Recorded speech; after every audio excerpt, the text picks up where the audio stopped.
Indian premier লীগৰ ত্ৰয়োদশ ছিজনৰ বাবে নতুন টাইটেল স্পন্সৰৰ ঘোষণা 18 আগষ্ট তাৰিখে কৰা হয়। কিছুদিন পূৰ্বে চীনা মোবাইল কোম্পানী ভিভ'ই এই টাইটেল স্পন্সৰৰ পৰা আঁতৰি যোৱাৰ সিদ্ধান্ত গ্ৰহণ কৰিছিল। ইয়াৰ পিছতে BCCIয়ে IPLৰ নতুন টাইটেল স্পন্সৰৰ সন্ধানত আছিল।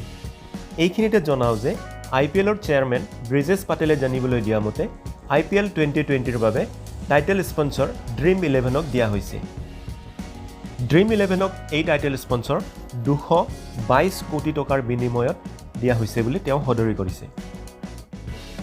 এইখিনিতে যদি আমি DREAM11 কোম্পানীৰ কথা ক'বলৈ যাওঁ তেতিয়াহ'লে DREAM11 হৈছে ভাৰতৰ সৰ্ববৃহৎ ফেণ্টাসি স্পৰ্টছ প্লেটফৰ্ম, য'ত 8 কোটিতকৈ অধিক ইউজাৰ্ছে cricket, football, kabaddi, basketball, hockey, volleyball, baseball আৰু হেণ্ডবল খেলে। হৰ্ষ জৈন হৈছে DREAM11ৰ CEO আৰু কো-ফাউণ্ডাৰ।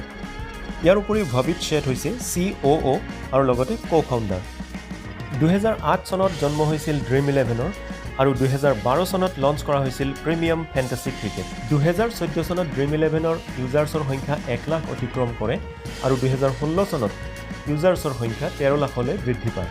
কোম্পানীটোৱে 2017 চনত ছিৰিজ C ফাণ্ডিং আৰম্ভ কৰে আৰু তাৰোপৰি জনপ্ৰিয় কমেণ্টেটৰ হৰ্ষা ভগলেক ব্ৰেণ্ড এম্বেচেডৰ হিচাপে কোম্পানীটোৱে নিযুক্তি দিয়ে।